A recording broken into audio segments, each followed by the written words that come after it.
Hello, hello, that is right. It is a second video in a day. It's not an April Fool's, because God, I hate April Fool's Day. It is time for the wacky world of Synapse Analytics monthly update for March 2022.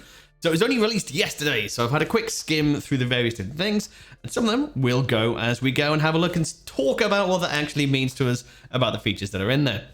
The most exciting thing for me is they have fixed the thing I hate most about Spark in Synapse, which is the session reusability. Having to spin up a whole separate Spark session and wait for it to turn on has been fixed. I'm so happy. I'm literally over the moon that this is now got in there. There's a bunch of other Spark updates, some SQL updates, some data flow updates, load of things we need to run through, and that's what we'll do. As always, if it's your first time around, don't forget to like and subscribe.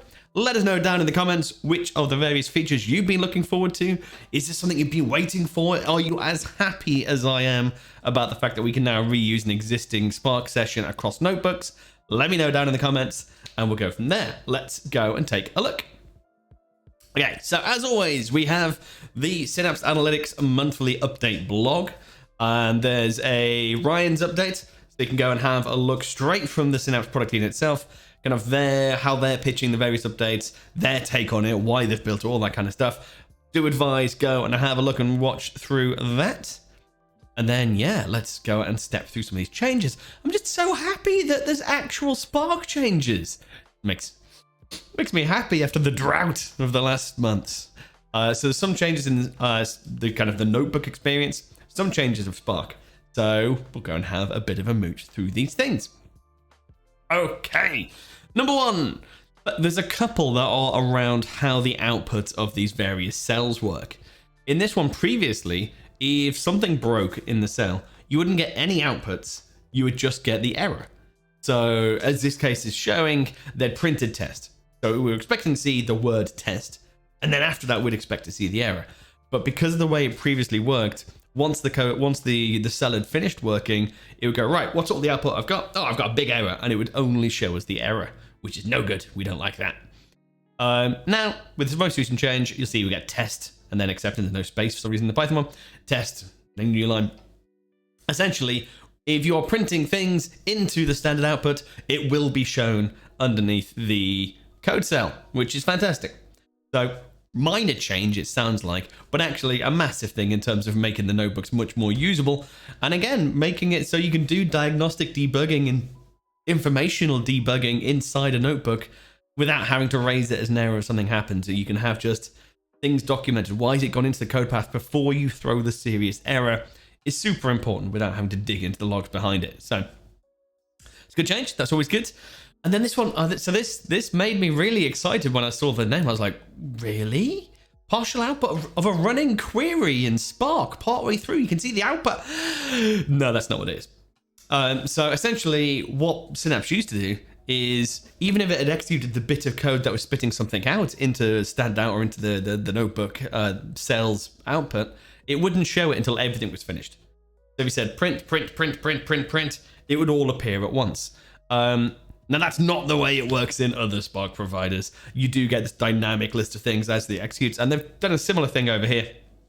So in this case, first, second, third, running in a cell, you wouldn't get anything previously until all the one finished, and then it would just say first, second, third all at once. Now, you'll get first, and then it'll go sleep, and then it'll print second.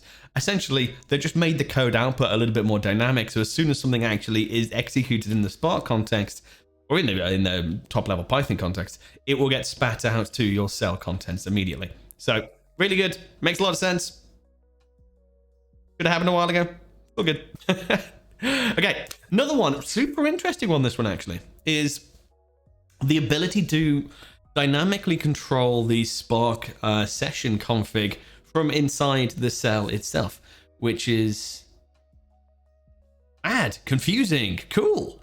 So essentially there is a new magic command. We've now got percentage configure magic command, and that allows us to pass in certain bits of session config. How many cores should the driver have? How many workers am I having? Does it allow to do that? I don't even know. The various different bits that we can control in terms of the Spark pool that's actually spun up for this Spark session. So super interesting things. Not even had a chance to think about the use cases and where we'd use it and how it'd be that dynamic. But certainly if we are having basically just a massive, great Spark pool and lots of different workloads being needed, it really interesting being able to actually pass some configuration down that will affect the Spark session we're running up. So in this case, they've got a little worked example, which is taking a notebook activity, putting in a couple of parameters that will then be visible via kind of the paper mill style parameters inside the notebook, and then passing that inside this configure magic command, passing in just a JSON packet, a little kind of JSON object, saying, well, this is how many driver calls there should be, go and get it from the parameter. This is the number SQL number of rows passed back into Livian, go and get that from that value. So essentially kind of just being able to pass in various details about the session, which is really interesting. And that documentation doesn't seem to exist. Is it in here? There you go, Spark session configuration. All things that we can do: driver memory, driver cores, executor memory. So setting out actually what each of the workers should look like. Jars that need to be loaded dynamically as we're going. Spark properties. So if you want to change the Spark config, being able to go in and get that. So yeah, really, really interesting. And I haven't thought about actually how you use that and the configurability it gives and all that kind of stuff. But yeah, interesting. Definitely something worth having a look at and kind of trying out, and essentially being able to carve up your Spark pool a little bit more dynamically by passing things in at runtime. That's really good. Then the holy grail of things I've been waiting for in Spark Synapse Pools, which Synapse Spark Pools, which is this reuse and manage notebook sessions. So being able to, so previously, if I was running, if I was playing with a notebook and I had something and it was working and I was happy, my session was active, then like, I need to try that a different way, and I open a second notebook and I just wanted to run that, I would have to spin up an entirely new session. My Spark pool would have to have enough free executors on there that I could actually spin up another session. If I didn't, I would have to physically stop that session, physically start a new session, and wait for my session to spin up. And it was just made for a real clunky, quite awkward developing experience. Or it meant I had to pay for a massive Spark pool and be paying through the nose for lots and lots and lots of different parallel Spark pools because I was diving between lots of different notebooks. So the fact that we can now say, I want to go into my list of active sessions, I want to go, hey, I want to use this current active session, bring that over to my current one. So I can detach from a given notebook. I can stop that session forcibly. Essentially a session monitoring plane that allows me to see what's going on and pull it into another notebook. And you go, yoink, I don't want that one there. I want to use it over there. But little bit. So you can't share an active session. A session can't be active over multiple different notebooks at once. But at least we can reuse an active session. We can go, right, I'm now looking at that notebook. I'm going to pull my session with me, detach from that one, use it in this one, write my code, see how it goes, switch back, detach it, move it to my new notebook. And then, yeah, just makes a lot of sense. So definitely want to have a play. Want to see how that all goes. We'll do in a video soon. But yeah, really good to see that finally in there. Okay, Python logging. Real common library in Python is logging, import logging. To then just go and push things out into Spark logging. So it kind of just essentially Spark has its own logger in terms of the driver, and this adds a different thing at the Python level to actually manage and push that out. So you can get, again, that nice kind of very kind of formatted, very standardized. It's quite kind of industry standard if you're doing lots of kind of Python. And if you want to integrate into that and you want to put out logs in the same way, you can go out and have a play with that. So that's now just basically implemented, which is all good. Essentially, if you'd used it previously, it didn't go anywhere. You didn't see it. It didn't get spat out into your cell outputs. So it's just better plumbed in now. Okay. That was our notebook changes. So not even onto the Spark changes yet. So loads of things in terms of that notebook, the come up with new words each time. The developer experience that you're getting inside the Spark notebooks is getting a lot better with these changes to the cell outputs, now making it more dynamic, bringing sessions with you, loads of good stuff in there. Okay, other bits. So one pretty exciting bit in dedicated SQL pools. So that's all when we're spinning up our big compute nodes, control nodes, all that kind of stuff. And we're landing it inside that kind of big MPP, massively parallel processing compute engine. We've now got CLE. So we've now got column level encryption. So we can actually sort of tag a certain column and say, well, that one needs to be encrypted. And that one's encrypted with that key. That one's encrypted with that key. And you have to physically decrypt it with that decrypt by key. So real interesting. Similar to what we're actually talking about kind of a week or two ago on a Databricks updates when they've got that AES encryption and decryption. So similar kind of idea baked into the dedicated SQL Pools relational engine. Really interesting to see how that is working. Now, I believe that is only dedicated. So I don't think you can use that in serverless SQL Pools. So you'd be doing this purely when you're landing it in that relational engine. Okay, CTAS, the create external table as select. Something we're using in serverless. So if you want to have a SQL script that is executed by the serverless SQL pool and you want that to write data back to the lake, you can do that by creating an external table as select, write your select statement, run that, and it will create files in the lake for you. So when you do that, because of the way the Polaris engine behind the scenes is actually figuring out how to do the work, occasionally you get some slightly strange files produced. Occasionally it would go into serial mode because of the amount of data that you had on one of those particular partitions or the data cells, and you just get a single file. And they've basically just changed the engine a little bit, so it's a bit smarter about how it actually sort of works, and it will just actually decide to do things a little bit smarter with files. Essentially, your CE now goes faster because it's more likely to work in parallel, and it's actually going to kind of write multiple different files down to the lake because it'll actually work out things better. So, long story short, they've optimized the CTAS for serverless.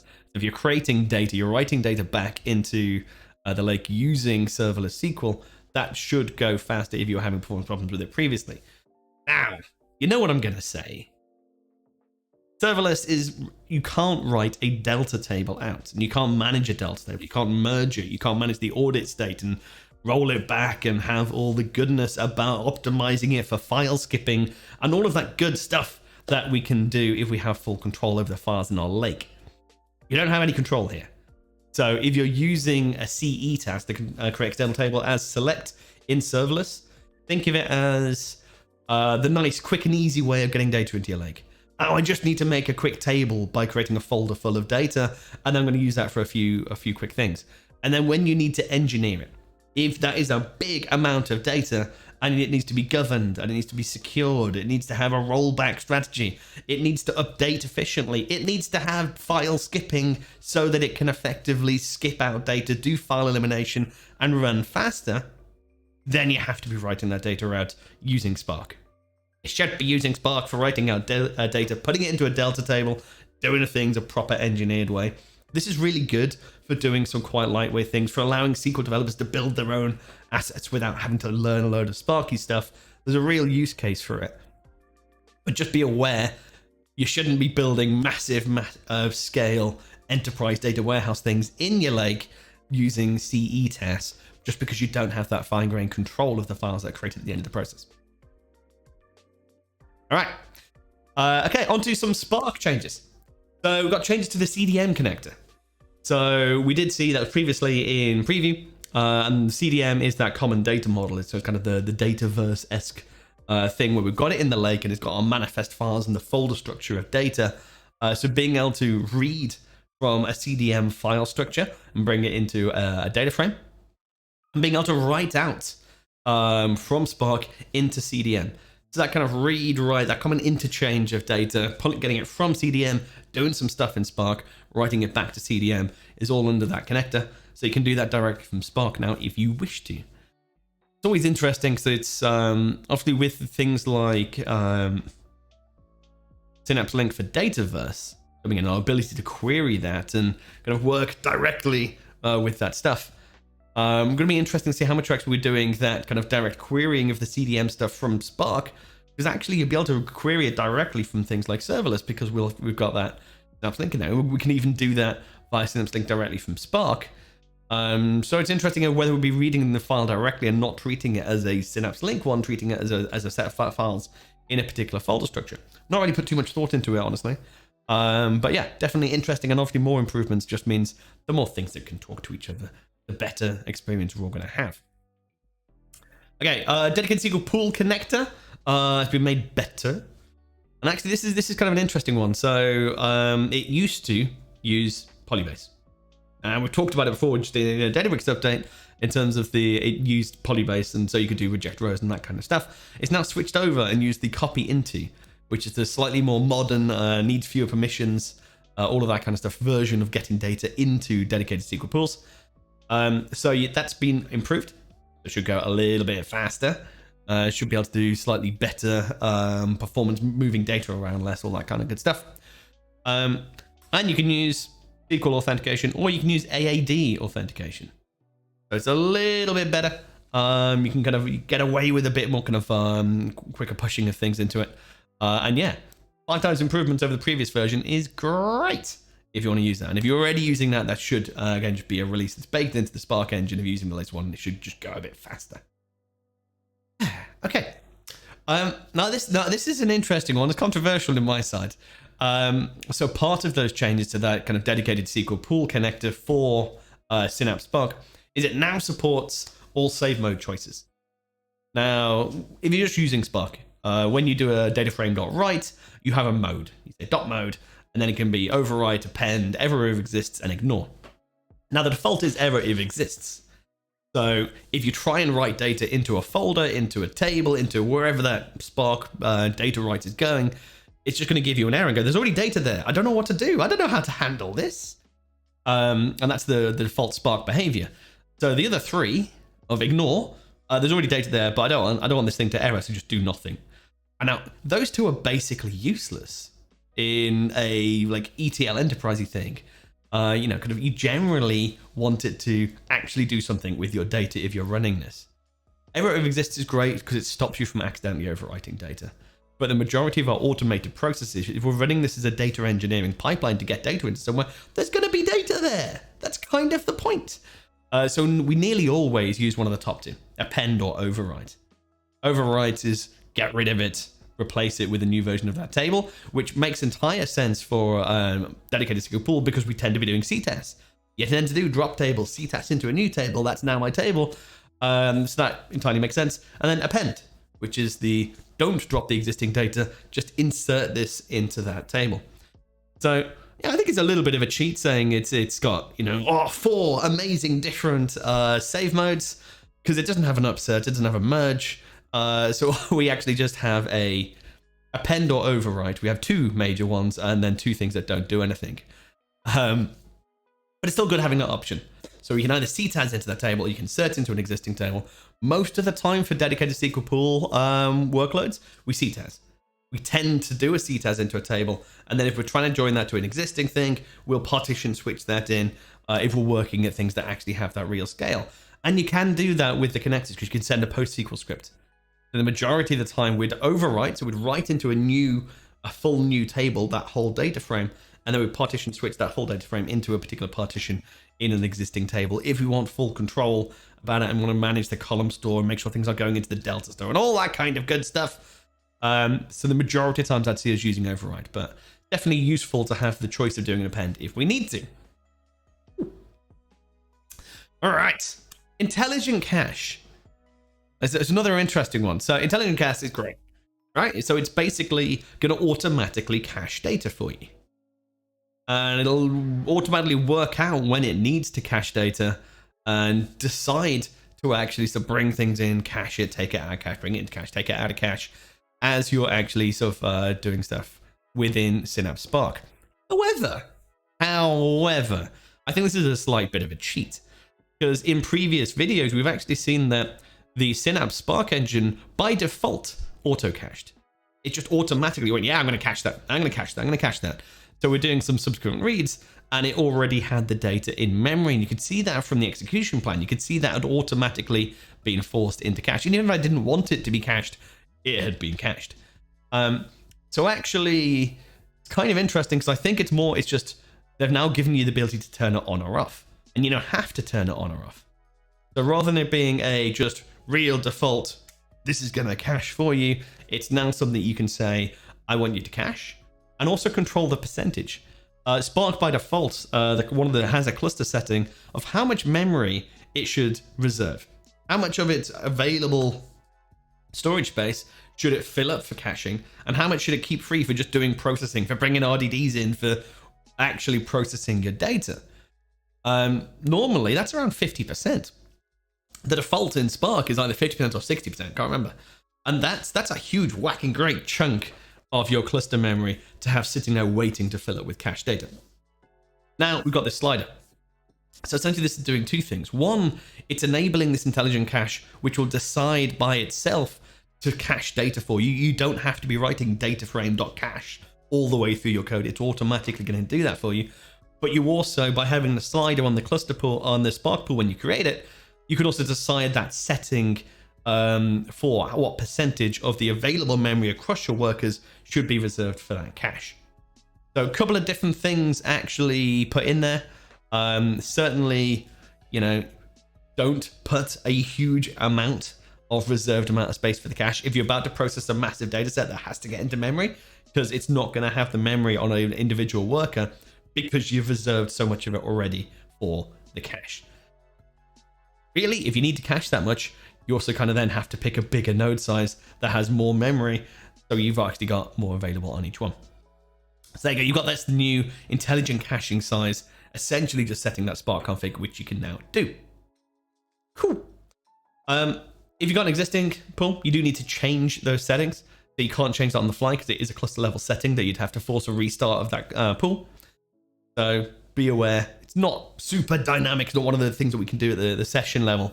That is a full Spark pool level setting we can have a play with. Again, we can enable and disable this intelligent cache just through config on the fly. So it doesn't change the amount of memory that's being reserved on the actual server, but we can say whether or not it should be auto caching things as we go as a bit of config. So really, really interesting thing. I am sure that it has been auto caching in the past, but now we've just got the ability to decide whether or not it should, and automatically through the nice UI, rather than having to do it in the actual cluster config, we can now set how much of that available memory should be used for that cache. Okay, AAD authentication only. So if we're using any of the Sql pools and we didn't want to have a Sql admin user, an SA user, we didn't want to have the ability to do mixed mode of Sql and Windows only or AAD only, we can now have the choice to say, I want you to only allow Active Directory. So it does create a Sql admin login, but it's disabled. So technically you might see the object there, but don't worry, you can't use it. And then you have to use AAD if you want to log into those stuff. And that's, yeah, again, depends on your cluster policies, depend on your overall policies. There's a big movement to say, let's not have a fixed password that doesn't change, that gives us full carte blanche access to my SQL servers. Kind of makes sense, as long as there's no compatibility problems, as long as there's no chance of you getting locked out of your server and not being able to get back into it. But again, you can refresh the Active Directory admin through Azure portal abilities. So not so bad. Really nice to see it. Good to have the option. Okay. So you can now raise or lower the supported TLS version via an API. And again, we saw some changes to them. One of the last release notes last month, I believe, was changing it and kind of pushing that TLS acceptance up. So it was only going to accept 1.2, I think it was, for serverless endpoints. Yeah. So you can now actually push it and change it via the API. So if you want to actually sort of keep that updated, move it down, connect by an older thing, move it back up, you've got the ability to actually sort of go and change that. Again, not a use case I've come across, not a thing I see on the actual thing, but then I don't work that heavily on that kind of the deeper SQL side, so makes sense. Okay, Flowlets and CDC connectors are now generally available. So Flowlets, we've not really done a video on, we should have a look at. So it's inside mapping data flows. So if we've got a data flow and there's a regular bit of transformation logic, you want to go, right, I want to use those same steps. I want to do in those 10 different data flows, just plug in that as a templated set of steps and push that into it. So in this case, whatever the stream output is, it wants to join and do a lookup against a reference table and then push it back to the output, and just pick that up and just jam that into a load of repeated different data flows. So super interesting idea, makes data flows a lot more reusable, and great to see it there and great to see it going GA. Again, probably should do a video about those soon. And the other bit is certain things we can do a change feed. We can get the change data capture things coming from like Cosmos DB, Blob Store, as it says there. There's lots of connectors which are now GA, so you can use. So just it can talk to more things, which is great, and we can reuse code a lot better inside a data flow. Really, really good. So Flowlet's definitely an interesting thing to go check out. Another thing we've got is Sftp. Always been an interesting one. Loads of things knocking around, data factory and all that kind of stuff. Could talk to FTP, couldn't talk to SFTP. So definitely if we want to be a native connector to secure FTP to be able to read and write data. So if you've got something where you've got various different subsidiaries in your organization and they're all using SFTP to send you data, you can now have a data flow that goes into the SFTP, brings that data out, standardizes the shape of it, lands it in your lake. So again, just a nice step in terms of integrating it and keeping it all within there rather than having to call out to other languages, other systems to do that SFTP connection. All makes sense. And you can also write it back. So actually, if you're exporting data, if you're trying to push data to SFTP to distribute and send to people, if that's the way you're working, you can do that as well. Finally, on that side of things, there's some improvements to the data preview side of things. So two quite simple little things, honestly. But if we're going through a data flow and we're looking at certain points in the stream and we're doing the data preview, one, we can sort. Really little, but really, really, really useful. We can now actually just control that result set, do a sort on it, try and find largest values, and just explore the data a bit more. And everybody's favorite thing, we can export it to CSV and open it in Excel. So we're trying to understand some data. We can go, I can't quite see what's going on. Have I done that expression right? Can I just test a lot of value?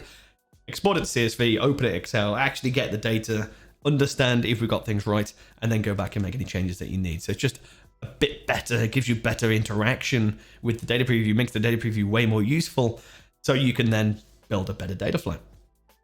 Just great. And the final thing, actually, we did mention in the last monthly update, we've got that pipeline script activity kind of snuck in just as I was doing the last monthly updates. And that's our ability to write direct queries against SQL endpoints or Snowflake endpoints and a few other endpoints, which is super interesting. Whether that's we're dynamically building up a lookup and then using that as a data set, and that's kind of what we've got as that query style, or whether we're actually using it to do some data definition. So we might be creating a table, we might be creating a view, even defining a stored proc, lots of different things that we could do, and we're just stitching that together and we're not expecting a result set from it. That's the difference between query and non-query. Is this activity going to give us a result set, yes or no? Query, yes, and we can use that in subsequent activities inside our data factory pipelines. Non-query, if it's not, and it's going to say, yes, I've finished, and then we can move on and do some other stuff. Really interesting and lots of different use cases, lots of different ways we can actually use it. And that is it. That is our giant pile of updates inside Synapse for this month of March 2022. But yeah, definitely, honestly, I'm a lot happier than I was last month. I mean, last month we were looking in there, and there's some SQL changes, some data flow changes, but nothing Sparky. No notebook changes, no Spark changes. Now we've got a load of notebook changes, improving the cell content and kind of the outputs with logging, with it actually committing things to the output the moment it happens rather than once everything's finished. Proper error handling in there. We've got the Spark sessions and now reusable. Thank you. Loads of really, really good stuff. And then some other improvements around performance, around integrations, around reusability of code and data flows. So loads of really, really good stuff. Definitely, as always, recommend you take a look at that giant pile of release notes. You watch the Synapse PM team's actual kind of coverage of it themselves.